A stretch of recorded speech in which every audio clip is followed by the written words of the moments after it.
اعوذ باللہ من الشیطان الرجیم بسم اللہ الرحمن الرحیم ادعونی استجب لکم ان الذین یستکبرون عن عبادتی سیدخلون جہنم داخرین صدق اللہ العظیم۔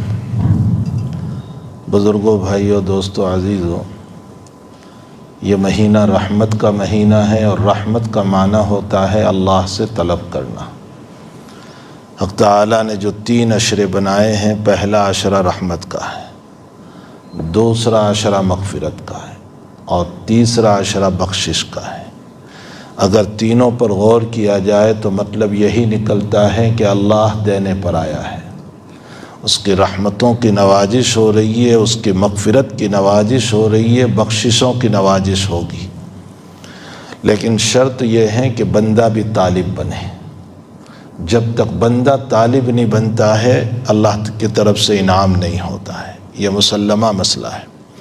بچہ روتا نہیں ہے تو ماں دودھ بھی نہیں پلاتی۔ جب بچے کا رونا دودھ کے لیے ہے تو بندے کا تڑپنا بھی اللہ کی رحمتوں کے لیے۔ صاحب روح المعانی نے روایت نقل فرمائی ہے، لعنین المذنبین احب الی من جزل المسبحین۔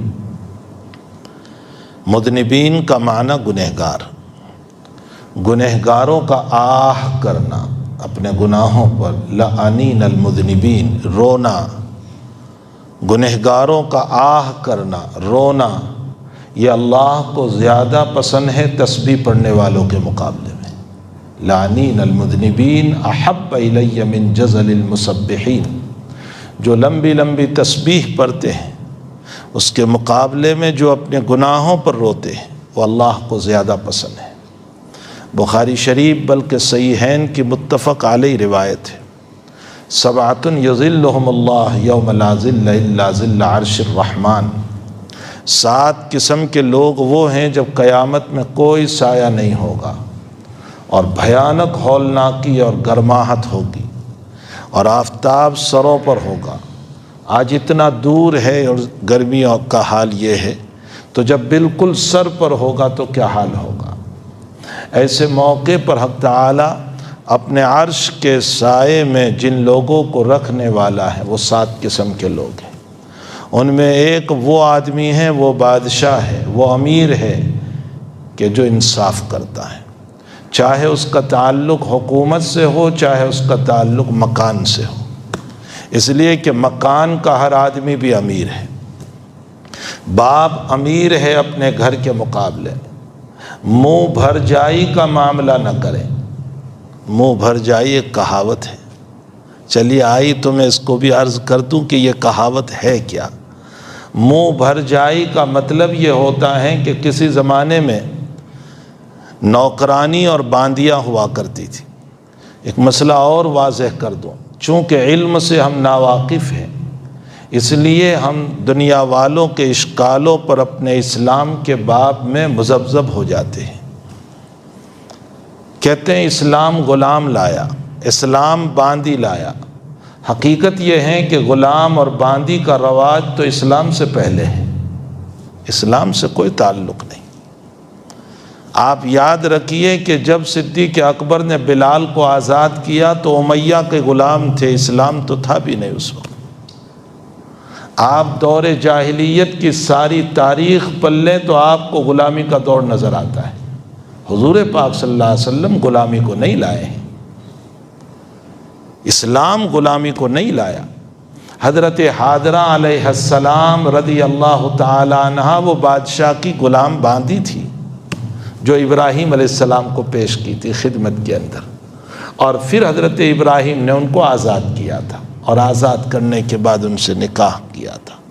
تو غلامی کا دور تو اسلام سے پہلے، اسلام نہیں لایا۔ لوگ اسلام کو بدنام کرنے کے لیے کہتے ہیں کہ اسلام غلامی کا دور لایا۔ اسلام نے تو غلاموں کو آزاد کرنے کی ترغیب دی، فرمایا قسم کے اندر غلام آزاد کرو، کفارے میں غلام آزاد کرو، زہار میں غلام آزاد کرو، اگر سورج گرہن ہو جائیں غلام آزاد کرو، فلاں موقع پر غلام آزاد کرو۔ فرمایا کہ جتنے زیادہ غلام آزاد کرو گے اللہ قیامت کے دن تمہارے اعضاء کو آزاد کرے گا۔ آپ انداز لگائیں، اسلام غلامی کو نہیں لایا ہے، اسلام تو آزادی کو پسند کرتا ہے، قطعاً غلامی کو پسند نہیں کرتا ہے۔ کیوں؟ اس کی وجہ بھی میں بتاؤں۔ اسلام اس لیے آزادی کو پسند کرتا ہے کہ اسلام یہ چاہتا ہے کہ تم آزاد ہو کر ایک اللہ کی عبادت کرو، غلام ہو کر ہزاروں کی عبادت نہ کرو۔ یہ اسلام کی چاہت ہے۔ بندہ آزاد ہوگا تو ایک رب کی عبادت کرے گا آزاد ہو کر، اگر یہ غلام ہوگا تو آقا جہاں کہے گا وہاں سر جھکانا پڑے گا، وہاں اس کو سجدہ کرنا پڑے گا۔ اس لیے اسلام آزادی چاہتا ہے، اسلام غلامی کو پسند ہی نہیں کرتا۔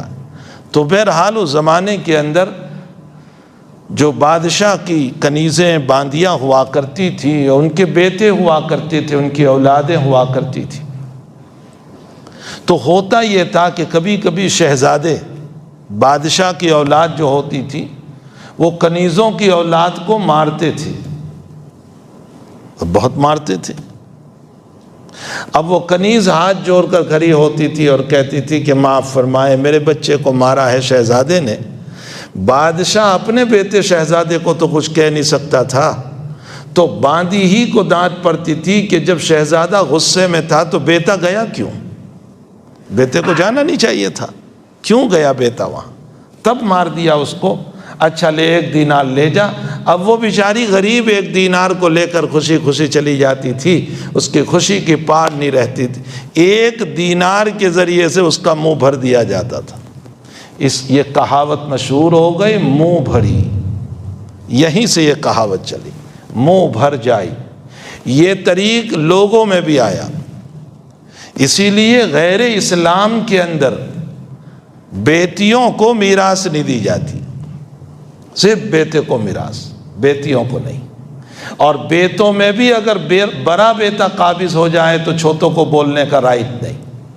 آپ مذہب پڑھ لیں ان کا، جس ملک میں آپ رہتے ہیں ان کا مذہب پڑھ لیں۔ بیٹیوں کو کوئی حق نہیں، لیکن اب باپ کا جی جلتا ہے کہ میری بیٹیوں کو میں کچھ نہیں دے سکا، سارا بیٹے لے گئے، آخر میری بیٹیاں بیچاری جو ہیں وہ دوسروں کے گھر پہ پریشان حال ہیں، کیا کیا جائے؟ تو اب باپ کیا کرتا ہے؟ کبھی تو جہیز کے نام پر اور کبھی ہدیے کے نام پر اس کو کچھ دے دیا کرتا ہے تاکہ بیٹی خوش ہو جائے۔ یہ منہ بھر جائی کا مسئلہ ہو گیا جو آج رواج پڑا ہوا ہے، منہ بھر جائی کا۔ اسلام کہتا ہے منہ بھر جائی کوئی چیز نہیں، انصاف اصل ہے۔ انسان، اسلام جو ہے وہ انصاف پسند کرتا ہے۔ صرف 2 ٹکڑے روٹی کے کھلا کر کسی کو خوش کر دینا یہ حقیقت نہیں ہے۔ اس کے حق میں اگر پاؤ چپاتی بھی آتی ہو تو انصاف کے ساتھ دو۔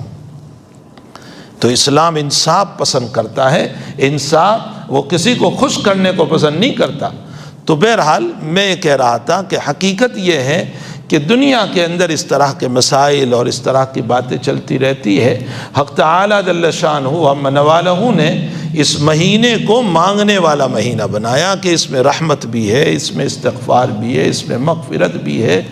اور مغفرت اور اللہ سے رونے والا، مانگنے والا، لعنین المذنبین احب الی من جزل المسبحین، تسبیح پڑھنے والوں کے مقابلے میں رونے والوں کی آہیں اللہ کو زیادہ پسند ہے۔ جو روتا ہے نا اس کی آہیں اللہ کو پسند ہے۔ تو میں روایت سنا رہا تھا کہ نبی کریم صلی اللہ علیہ وسلم فرماتے ہیں 7 یظلھم اللہ، 7 قسم کے لوگ وہ ہیں جن کو اللہ اپنے عرش کے سائے میں رکھے گا۔ اس میں ایک امیر ہے، بادشاہ ہے، چاہے وہ حکومت کا بادشاہ ہو، چاہے وہ ضلع کا کلیکٹر ہو، چاہے وہ مکان کا باپ ہو۔ انصاف اللہ ہر ایک سے چاہتا ہے۔ دوسرا وہ انسان جس کا دل مسجد سے لگا ہوا ہے، رجل قلبہ معلق بالمسجد۔ مسجد سے لگنے کا مطلب آپ کاروبار کریں، جاب کریں، دکان کریں، کچھ بھی کریں، لیکن دل میں خیال یہ ہے کہ اذان ہوگی میں نماز پڑھ لوں گا۔ یہ ہے رجل قلبہ معلق بالمسجد۔ یہ مطلب نہیں ہے کہ آپ تسبیح لے کر مسجد ہی میں بیٹھے رہیں، اسلام یہ پسند نہیں کر رہا ہے، بلکہ جمعہ کے دن ہم کو یہ کہا گیا فَإِذَا قُضِيَتِ الصَّلَاةُ فَانْتَشِرُوا فرمایا جمعہ پلی ہے نا، اب لمبی تسبیح لے کر یہاں بیٹھے مت رہو، جاؤ کام پر جاؤ، حلال روزی کماؤ، مسجد میں بیٹھے نہ رہو۔ فانتشروا فی الارض وابتغوا من فضل اللہ، روزی تلاش کرو۔ تو ایک وہ آدمی جس کا دل مسجد سے جڑا ہوا ہے، رجل قلبہ معلق بالمسجد، اور تیسرا وہ آدمی جس کو خوبصورت حسن و جمال والی عورت اور پھر مالدار عورت، ذو نسب بھی ہے، نسب بھی اعلیٰ ہے، خاندان بھی اعلیٰ ہے، مالدار بھی ہے، خوبصورت بھی ہے، اور وہ غلط کام کے لیے بلا رہی ہے، اور آپ یہ کہہ دیں کہ اللہ کی پناہ۔ اس لیے کہ گری پڑی عورت کا آپ کو بلانا یہ اس کا کوئی کمال نہیں ہے، وہ تو ہے ہی گری پڑی، وہ تو ہے ہی فاحشہ اور بدکار، لیکن ذو نسب، ذو حسب، مالدار دولت والی عورت، شریف خاندان کی عورت غلط کام کے لیے بلائیں، اور ہم یہ کہہ دیں اتق اللہ، بھائی اللہ سے ڈر، میں یہ اللہ اپنے عرش کے نیچے اسے جگہ عطا فرمائے۔ اور ایک وہ آدمی ہے کہ جس نے اپنے دائیں ہاتھ سے دیا، اس کے بائیں ہاتھ کو بھی پتہ نہ چلا، شہرت نہیں، ریاکاری نہیں، دکھلاوا نہیں، یہ میں نہ بتاؤں کہ میں نے ان کو دیا ہے اور میں نے ان کو دیا ہے، بس اپنے دائیں ہاتھ سے دو اور بائیں ہاتھ سے پتہ بھی نہ چلے، اس طرح پر خرچ کیا جائے، اللہ اس کو بھی اپنے عرش کے سائے میں رکھے گا۔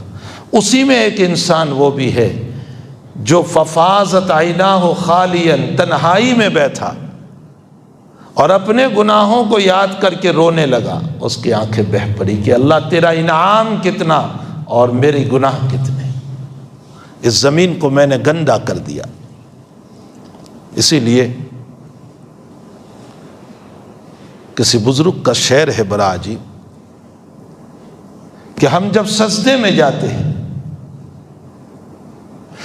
تو زمین ہم کو یوں کہہ رہی ہے کہ اے سجدہ کرنے والے تو جلدی سے سر اٹھا لے، اس لیے کہ تیرے گناہ اور ریاکاری نے مجھے بھی خراب کر دیا۔ شعر بڑا اچھا ہے، مجھے الفاظ اس وقت اس کے ذہن میں نہیں ہے، شاعر کہہ رہا ہے کہ تو جلدی سے اپنا سر اٹھا لے، اس لیے کہ تیرے گناہوں کی وجہ سے تو نے مجھ کو بھی خراب کر دیا، تیری ریاکاری کی وجہ سے تو نے مجھ کو بھی خراب کر دیا۔ حق تعالیٰ کو ریاکاری پسند نہیں، اللہ کے سامنے رونے والے پسند ہیں۔ ففاضت عیناہ خالیا، تنہائی میں بیٹھا، اپنے گناہ یاد کیے، اللہ کی نعمت یاد کی کہ اے رب تیری خوبصورت آنکھیں تھی، تو نے مجھے دماغ دیا تھا، تو نے مجھے بہترین جسم دیا تھا، یا اللہ میں نے کہاں استعمال کر لیا اس کو، میں کس گناہ میں چلا گیا، میں کتنا تیرا ناشکرہ بن گیا۔ اپنے گناہوں کو یاد کرے اور اللہ کے انعام کو یاد کرے۔ جنید بغدادی رحمۃ اللہ علیہ سے کسی نے پوچھا، بخاری شریف کی شرح فتح الباری میں ہے، جنید بغدادی سے کسی نے پوچھا کہ حیا کی تعریف کیا ہے، حیا کی تعریف کیا، تو حضرت نے فرمایا اپنے گناہوں کو یاد کرو اور اللہ کی نعمت کو یاد کرو، اور اس وقت دل پر جو کیفیت ہو اسے حیا کہتے ہیں۔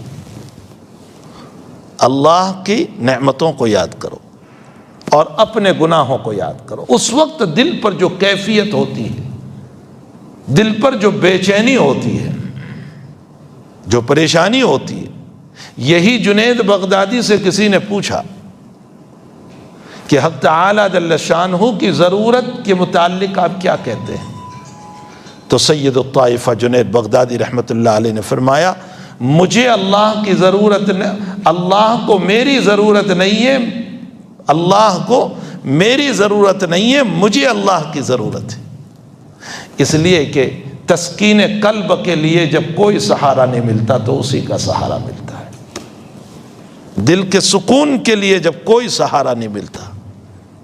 اسی لیے میں کبھی ایک جملہ کہا کرتا ہوں کہ بعض باتیں وہ ہوا کرتی ہے جو انسان اپنی بیوی سے کہتا ہے، والدین سے کہنے کے لائق نہیں ہوتی، اور بعض باتیں وہ ہوتی ہے جو والدین سے ہم کہتے ہیں، بیوی سے کہنے کے لائق نہیں ہوتی، اور بعض باتیں وہ ہوا کرتی ہے کہ جو ہم دوستوں سے کہتے ہیں، بیوی اور والدین کو کہنے کے لائق نہیں ہوتی ہے۔ اس لیے کہ بیوی کے سامنے شرمندگی کا مسئلہ ہوگا، والدین کے سامنے ہم اس طرح کی بات نہیں کر سکتے، دوستوں سے کہنا پڑے گا۔ اور ایک مسئلہ یاد رکھیں، غم کو دلوں میں لے کر بیٹھتے ہیں تو غم مار دیتا ہے، اور غم کو جب تقسیم کیا جاتا ہے تو سکون ہو جاتا ہے۔ یہ اصول ہے، یہ اصول ہے کہ غم کو میں دلوں ہی میں لے کر کے بیٹھا رہوں، کسی سے نہ کہوں تو یہ غم مجھے مار دے گا۔ لیکن میں نے اپنے غم کو کبھی اپنی بیوی سے، اگر بیوی سے کہنے کے لائق تھا، کبھی اپنے والدین سے اگر والدین سے کہنے کے لائق تھا، کبھی اپنے دوستوں سے اگر وہ دوستوں سے کہنے کے لائق تھا، جب میں غم کو بیان کرتا ہوں تو میرا غم ہلکا ہو جاتا ہے۔ اور غم ہلکا ہوتا ہے تو انسان کی طبیعت کے اندر تھوڑا سا آرام اور راحت ہو جاتی ہے، اور اگر انسان کا غم ہلکا نہ ہو تو یہ خودکشی تک پہنچ جاتا ہے، سوسائڈ کر لیتا ہے۔ یورپ کی تہذیب نے، امریکہ کی تہذیب نے اور ان کے کلچر نے خوشیوں کے باب میں تو یہ فرمایا کہ خوشیوں کو تقسیم کیا جائے، لیکن غمیوں کے باب میں ان کے پاس کوئی علاج نہیں۔ وہ غمیوں کا علاج کیسے کرتے؟ وہ غمیوں کا علاج شراب پی کر، وہ غمیوں کا علاج جوا کھیل کر، وہ غمیوں کا علاج کسی حسین و جمیل لڑکی کو پکڑ کے، وہ چلتی ہوئی لڑکی کے ساتھ تھوڑی سی عیاشی کر کے یہ غمیوں کا علاج کر رہے ہیں۔ حقیقت یہ ہے کہ یہ غمیوں کا علاج نہیں ہے، غمیوں کو اور دعوت دینا ہے۔ میرے ذہن میں قرآن کے دو واقعے آ رہے ہیں، آپ ان دونوں واقعوں پر غور فرمائیں۔ آدم علیہ السلام کے بیٹے قابل پر ایک مصیبت آئی۔ قابل جس عورت سے نکاح کرنا چاہتا تھا، شریعت آدم پر اس سے نکاح جائز نہیں تھا۔ حابل کا نکاح جائز تھا، قابل کا نہیں۔ لیکن قابل نے اس لڑکی کے لیے ایک گناہ کا قدم اٹھا لیا، اور وہ قدم یہ اٹھایا کہ اپنے بھائی کو قتل کر دیا، حابل کو قتل کر دیا۔ قرآن کریم اس واقعے کو نقل کرتا ہے، وَاتْلُ عَلَيْهِمْ نَبَأَ ابْنَيْ آدَمَ بِالْحَقِّ اذ قربا قربانا فتقبل احدهما ولم يتقبل من الاخر۔ دنیا کا پہلا مردر تھا یہ، اس سے پہلے کوئی مردر نہیں ہوا تھا۔ مردر تو بہت دور کی بات، پہلے کوئی موت بھی نہیں ہوئی تھی، یہ پہلی موت تھی۔ دفن کیسے کیا جائے؟ بھائی کی لاش کو کیا کیا جائے؟ مار تو دیا اس کو، لیکن اب کیا کیا جائے؟ فبعث اللہ غرابا یبحث فی الارض لیریہ کیف یواری۔ دو کوے آئے، ایک کوے نے دوسرے کوے کو مارا، اور پھر زندہ کوے نے اپنے پاؤں سے کھدا تیار کیا اور مرے ہوئے کوے کو اس میں ڈال دیا۔ تب قابل کو شعور آیا کہ مجھے بھی میرے بھائی کے ساتھ اسی طرح کرنا چاہیے۔ معلوم ہوتا ہے ہمیں دفن کا طریقہ اللہ نے کووں سے سکھایا، اور پرندے سے سکھا کر ہمارے دماغ کی اصلاح کی کہ تکبر نہ کرنا، تیرا علم تو میں نے کوے سے دیا ہوا ہے۔ فبعث اللہ غرابا یبعث فی الارض لیریہ کیف یواری سوءۃ اخیہ۔ یہاں سوال یہ ہے کہ قابل نے اپنے بھائی حابل کو جو قتل کر دیا، تو کیا جو عورت ناجائز تھی وہ حلال ہو گئی؟ ہرگز نہیں۔ میرے لیے میری خالہ حرام ہے، اب میں اپنے موساجی کو مار دوں تو کیا موساجی کو مارنے سے خالہ حلال ہو جائے گی؟ جو حرام ہے وہ حرام ہے۔ بلکہ اور گنہگار ہوا کہ میں نے ایک آدمی کو قتل کر دیا۔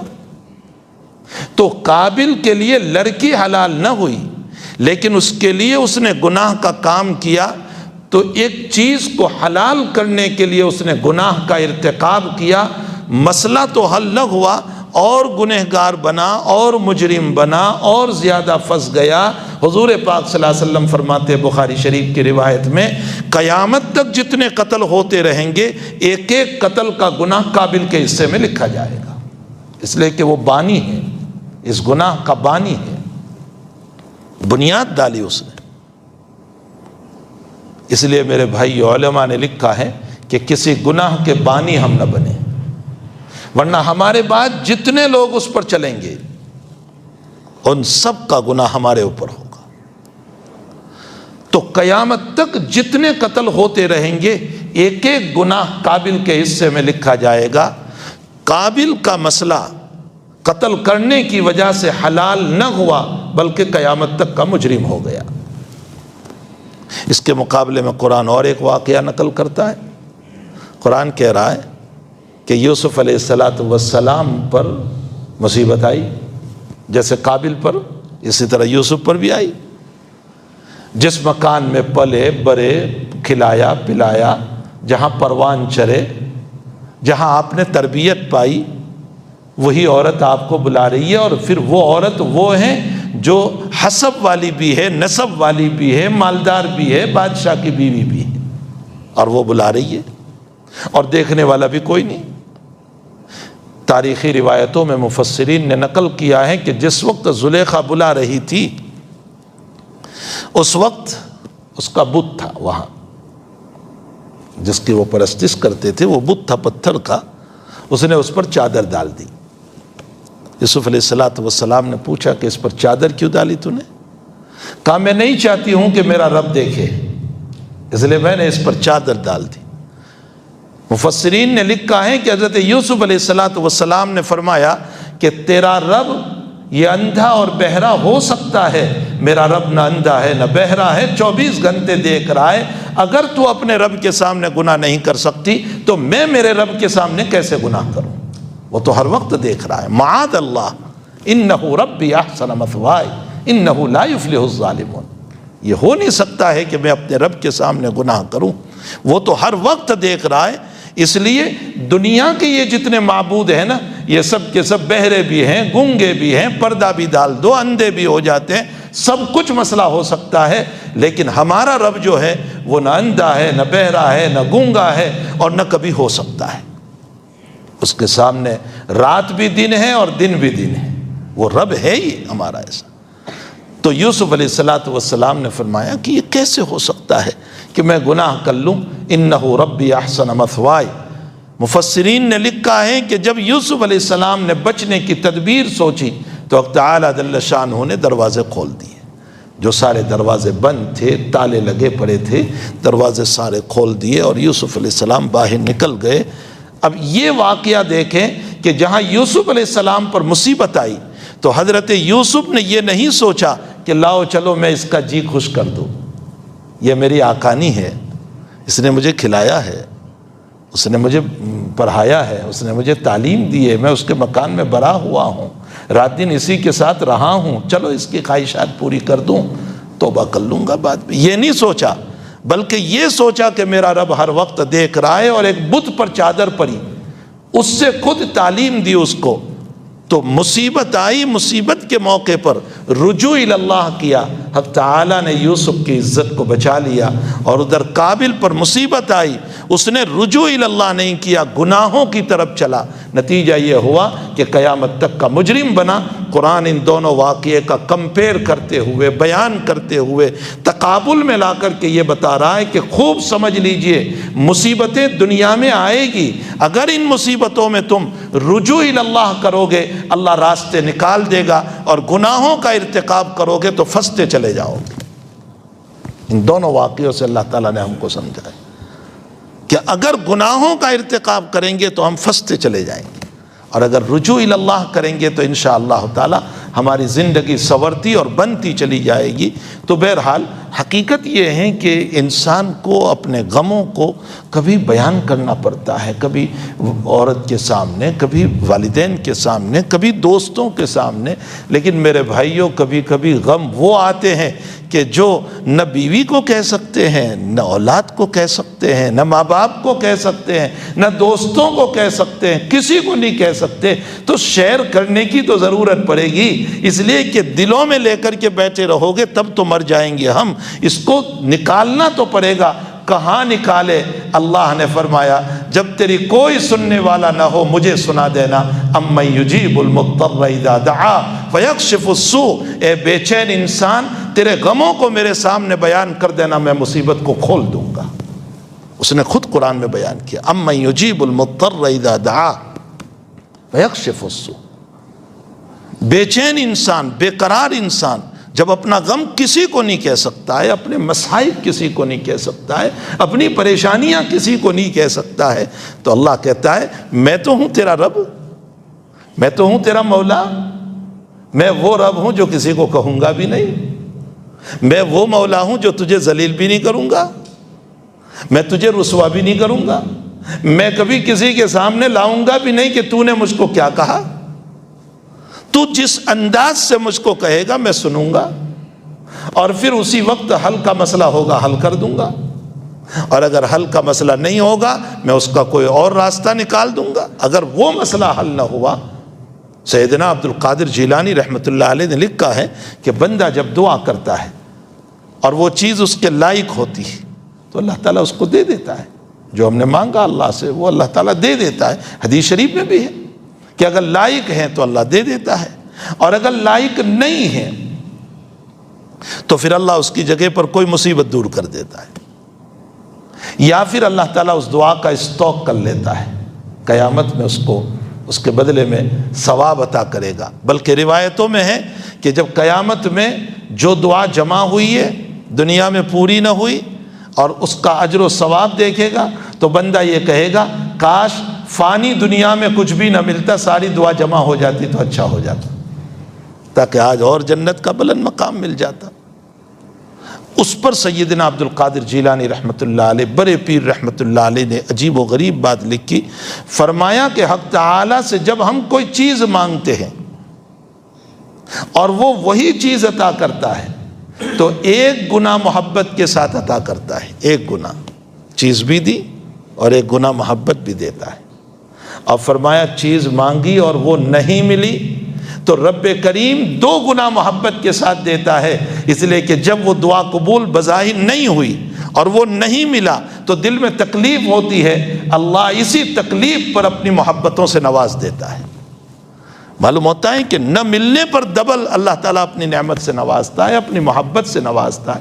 اس کی کون سمجھ سکتا ہے اس رب کو، اس مالک کو کون سمجھ سکتا ہے، اس اللہ کو کون جان سکتا ہے کہ اس کا پیار کتنا ہے، اس کا دلار کتنا ہے، اس کی محبتیں کتنی ہیں۔ یہ جو روایتوں میں آیا ہے کہ تعالیٰ جل شانہ فرماتے ہیں، بلکہ نبی کریم صلی اللہ علیہ وسلم کی زبان پر فرمایا کہ اللہ تعالیٰ نے رحمت کے 100 حصے کیے اور ایک حصہ دنیا میں اتارا اور 99 حصے اپنے پاس رکھے ہیں جس کو ظاہر کرے گا قیامت میں، اور دنیا میں اسی ایک رحمت کی بنیاد پر جو ہے بیٹا باپ سے محبت کر رہا ہے، باپ بیٹے سے محبت کر رہے ہیں، اور اولاد ماں باپ سے اور ماں باپ اولاد سے، اور دنیا میں ایک دوسرے سے جو محبتیں ہو رہی ہے وہ ایک رحمت کی بنیاد پر ہے۔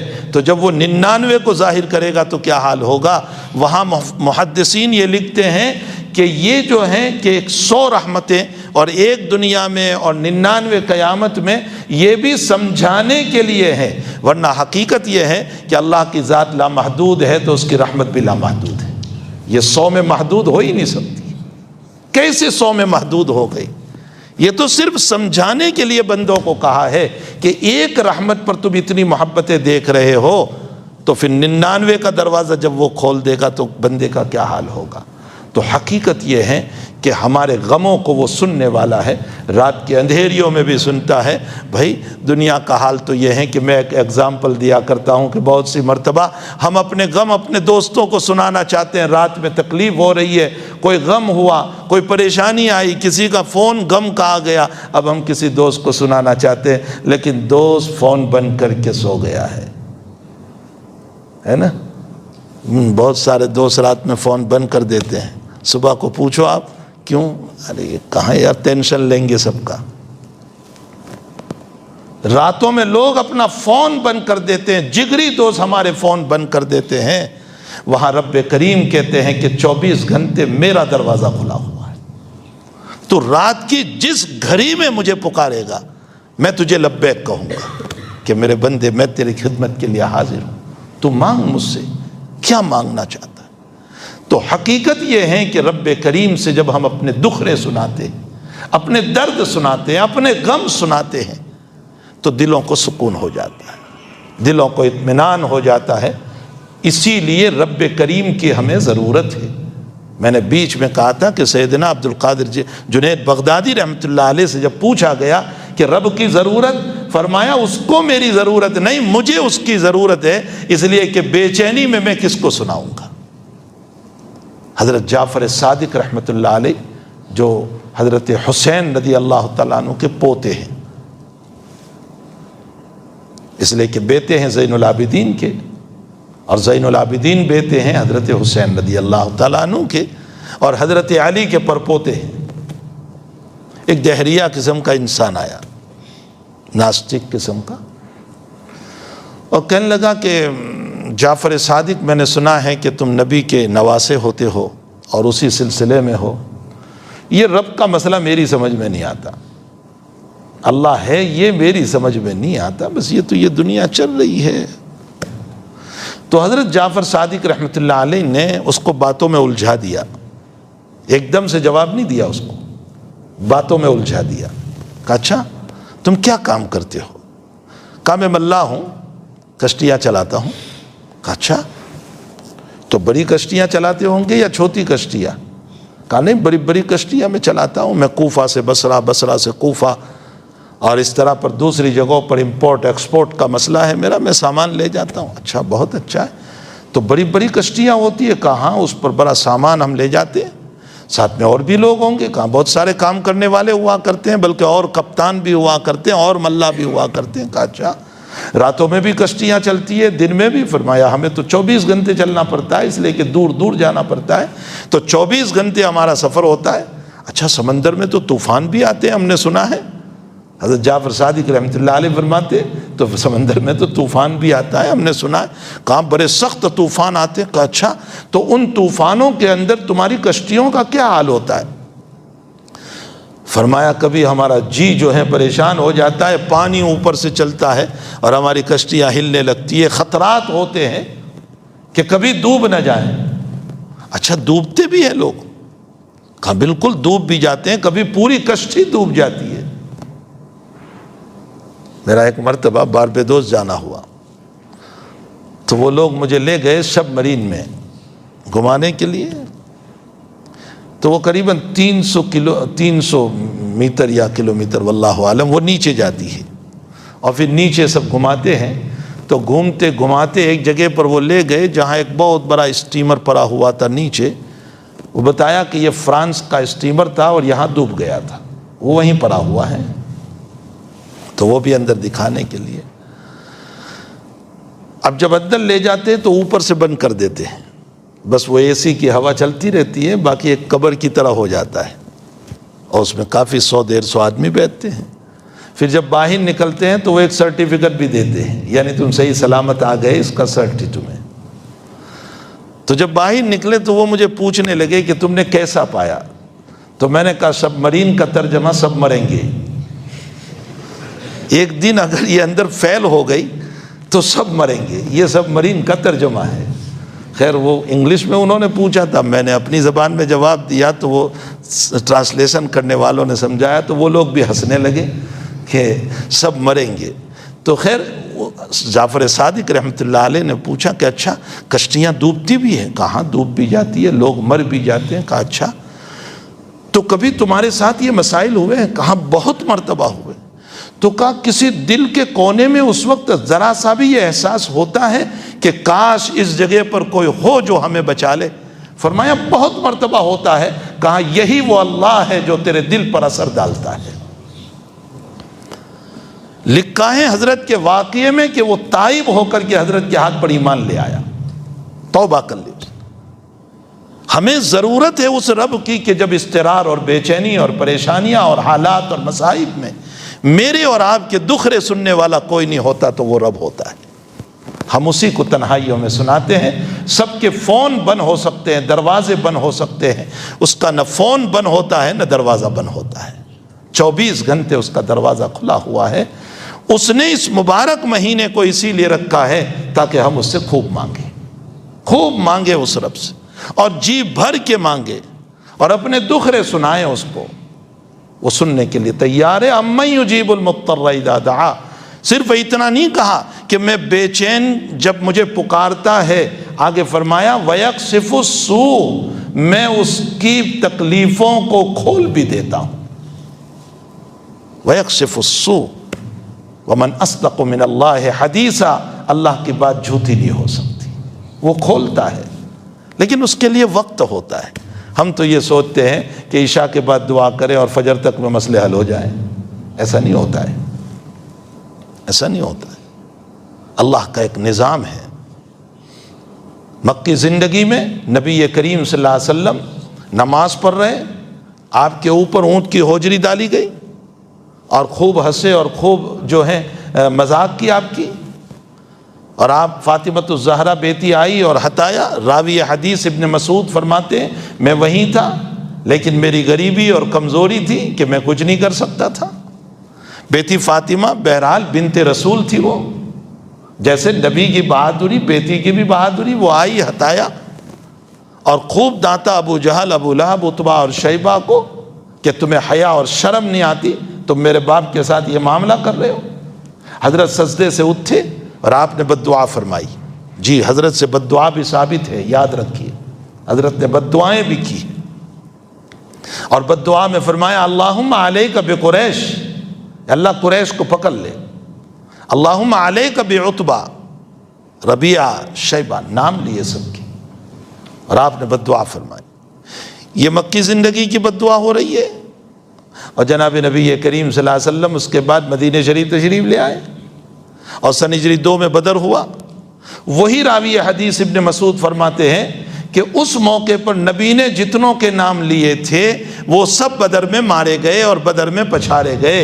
ابن مسعود یہ بتانا چاہ رہے ہیں کہ نبی کی اس دعا کا اثر ابھی ظاہر ہوا، حضور پاک صلی اللہ علیہ وسلم کی دعا کا اثر 5 سال کے بعد ظاہر ہوا، اور ہم چاہتے ہیں عشاء میں دعا کریں فجر میں ہو جائے، ایسا نہیں ہو سکتا ہے۔ اس کا ایک وقت ہوتا ہے، رب کی طرف سے ایک وقت ہوتا ہے، اسی وقت پر ہماری دعائیں جو ہیں ظاہر ہوتی ہے، پوری ہوتی ہے۔ اللہ کا ایک نظام ہے، ایک سسٹم ہے، اسی لیے قرآن میں اس نے یہ بھی کہا وَلَوْ يُعَجِّلُ اللَّهُ لِلنَّاسِ الشَّرَّ اسْتِعْجَالَهُمْ بِالْخَيْرِ لَقُضِيَ إِلَيْهِمْ أَجَلُهُمْ، فرمایا جیسے میں تمہاری دعائیں قبول کرتا ہوں نا، اگر تمہاری بد دعائیں قبول کرنے لگ جاؤں تو یہ دنیا تو کب سے ختم ہو جائے گی۔ ایسے اللہ بد دعائیں قبول نہیں کرتا، ورنہ ہمارا حال تو یہ ہے کہ ذرا سا مسئلہ بگڑا تو بد دعا، ذرا سا مسئلہ ہوا کہ بد دعا، اور ایسی بد دعائیں چلتی ہے کہ گویا یہ بتانا چاہتے ہیں کہ یہ زمین پر رہے ہی نہیں، میں اکیلا رہ جاؤں اور ساری جائیداد کا مالک میں ہی بن جاؤں۔ وَلَوْ يُعَجِّلُ اللَّهُ لِلنَّاسِ الشَّرَّ اسْتِعْجَالَهُمْ بِالْخَيْرِ لَقُضِيَ إِلَيْهِمْ أَجَلُهُمْ، تب تو یہ دنیا کب سے ختم ہو جاتی۔ میں اس طرح بد دعاؤں کو قبول نہیں کرتا، تو دعاؤں کے باب میں تو یہ کہا کہ میں ضرور قبول کرتا ہوں، بد دعا کے باب میں نہیں۔ البتہ دعا کے پورا ہونے کا ایک وقت ہوتا ہے، اگر وہ چیز مفید ہو تو وہی چیز عطا فرماتے، اگر وہ مفید نہیں تو اس کی جگہ اور چیز دے دیا کرتے، اور اگر اور چیز بھی نہیں کسی مصیبت کو ہٹا دیتے، اور اگر کوئی مصیبت بھی نہیں ہٹتی تو پھر اسٹاک کیا جاتا ہے، قیامت میں اللہ اس کا اجر ثواب عطا فرمائیں گے۔ تو جب اس رب سے مانگنا ہی ہے تو ذرا ایک بات کر لو، روزانہ جب سحری میں اٹھو تو ایک دعا کر لیا کرو۔ بس مجھے یہ بتانا